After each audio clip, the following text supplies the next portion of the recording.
Saudações, terráqueos do oitavo ano. Vamos à correção da nossa atividade sobre polinômios, certo? Então aqui, a nossa atividade 14.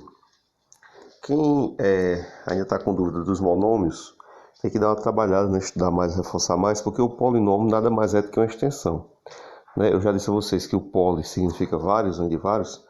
Então o polinômio é quando passa a ter mais de um termo. A gente viu que o monômio é aquele termo que une esse tipo aqui, ó. Você pega só letras ou uma combinação de números e letras, que é a parte literal, as letras e o coeficiente, o número que vem na frente, você forma um monômio. Aí se em vez de ter um termo só, fossem dois, seria binômio, fossem três, trinômio. Então esses nomes específicos, em casos especiais, a gente vai ver mais um pouco à frente, mas quando tem a partir de 2, né, mais do que um, pode se chamar também de polinômios, ok? Então, nessa primeira atividade aqui sobre polinômios, a gente tinha uma questão que pedia que você escrevesse na forma reduzida. O que é na forma reduzida? É quando o polinômio que vem no início tem partes literais que podem se juntar, né, somando ou diminuindo, dependendo do sinal. Então aqui, nessa atividade, está destacado aqui, ó, com a cor diferente, aqueles que a gente pode juntar. Por exemplo, esses vermelhos aqui, que a parte literal é x, eu posso juntar, então eu tenho 9 menos 2, 7, resulta em 7x. A parte do y, como não tem outra pareia, repete. Então é isso que é reduzir. Você saiu de um polinômio que estava com 3 termos, reduziu aqueles semelhantes a um só, ficou com um polinômio de 2 termos. Na letra B, eu destaquei aqui de novo, ó, em vermelho, as partes que tem x ao quadrado y, e em azul as partes que tem x ao quadrado. Então juntando, 10 com 4, 14, menos 9, menos 3, né? Se eu devo 9 e devo 3, agora eu estou devendo 12. Por isso o sinal continua negativo, certo? Duas coisas positivas continuam positivas, duas coisas negativas continuam negativas. O positivo eu ganho, o negativo é uma dívida. Nessa letra C, você observa que repetiu, né? Menos 7,5AB mais 8A, menos 7BAB mais 8A. Por quê? Porque não tem partes literais que sejam as mesmas e você possa juntar num termo só, reduzir um termo só, ok? Então continua tendo os dois termos. Na letra D, ela ficou aqui um pouco mais extensa, a gente tem como partes literais semelhantes as partes que tem ABC, então está aí em vermelho, e eu fiz a conta em separado. Eu fiz primeiro, lembrando que quando não tem número na frente é porque o coeficiente é 1, então é como se fosse 1 menos 6, então se eu tenho 1 e gasto 6 eu fico devendo 5, ó, coloquei aqui embaixo o resultado, certo? E ainda repeti o 2/3 de ABC. Esse AB vai ficar se repetindo porque ele não tem parede, então repete. Aí aqui o que é que eu fiz? Repare que o menos 5 que está em vermelho se tornou aqui, ó, menos 15 sobre 3. Por quê? Porque essa é uma das maneiras de você resolver quando existe fração, né, na soma e na subtração, com a parte de baixo, né, um denominador diferente. Você pode transformar o número inteiro numa fração que tem o mesmo denominador. Então por que 15 sobre 3? Porque 15 sobre 3 é 5 e fica com a mesma parte de baixo da outra fração, que era 2 sobre 3.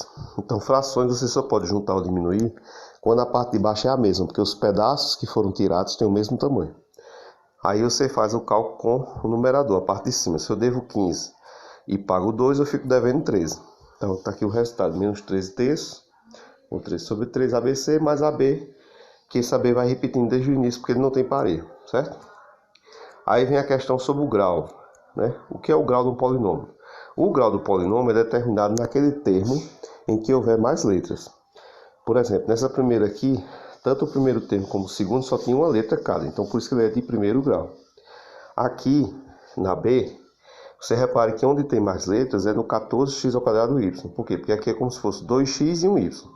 No outro do 12 só tem o x, né? Duas vezes. Então ele é terceiro grau, por quê? Porque você tem três letras aqui, duas letras x e um y.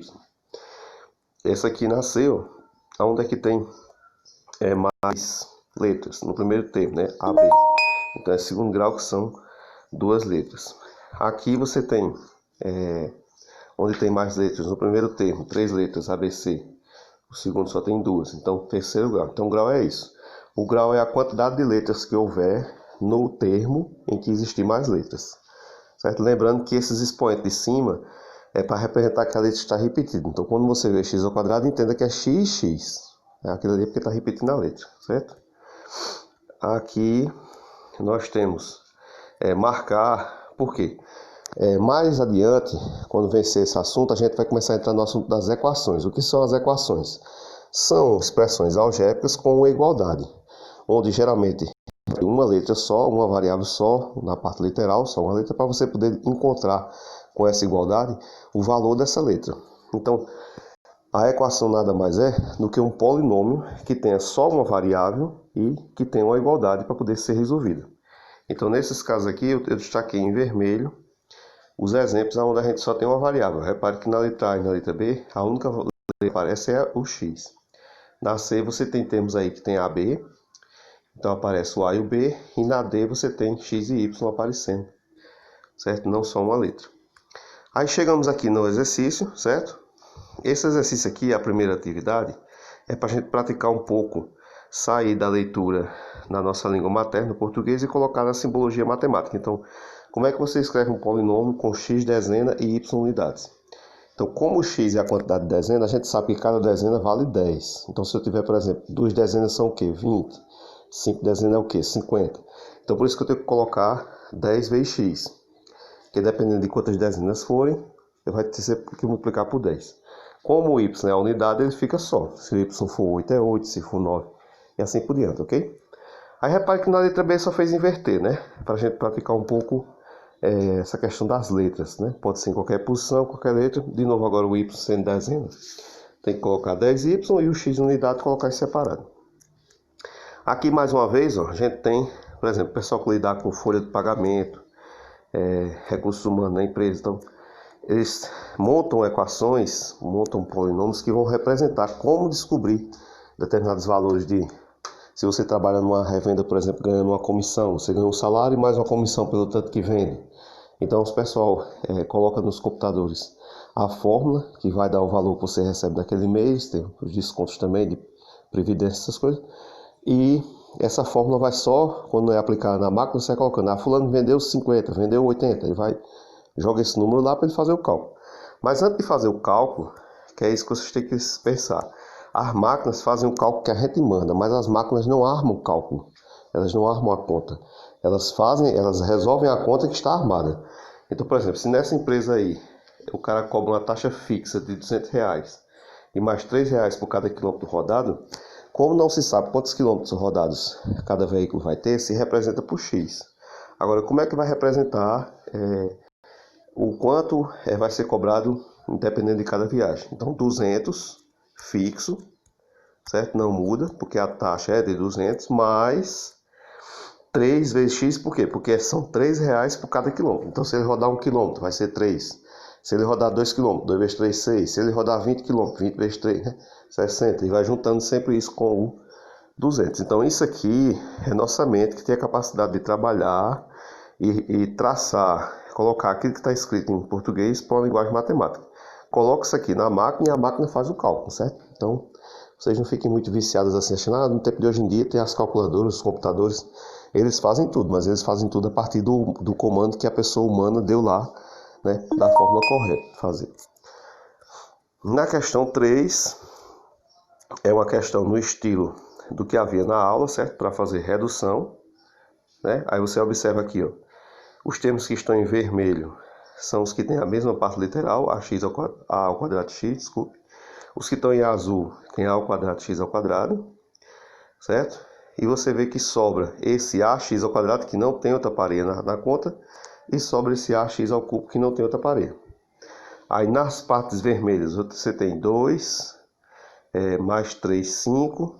5 tirando 2 aqui do final, você vai ter 3. Na parte azul você tem menos 5, então deve 5 e paga 1. Aqui é como se fosse 1 que não tem número, fica devendo 4. Então tá aí os dois resultados resumidos da parte vermelha e azul, e as outras duas repetidas porque não tem como juntá-las. Na letra B você tem aí a parte do x, eu coloquei em azul, então você tem 6 menos 5 fica 1, 1 mais 4 são 5. Em vermelho eu coloquei o y, então você tem menos 5 mais 9, deve 5, paga 9, fica com 4. tem 4 e gasta 1 aqui do final, fica com 3. E a parte em verde é a parte que tem x, y. Então você tem 3 com 2, 5. 5 tira 1, 4, ok? Na última questão, você tem em relação à variável. Repare que ele não diz qual é o grau do polinômio, ele diz especificamente o x. Se você olhar a variável x, qual é o grau desse polinômio? Então, eu destaquei aqui em vermelho todas as partes que tem x, e você observa que aonde tem a maior quantidade de x é nesse termo aí que tem x elevado a 5. Então é quinto grau, ok?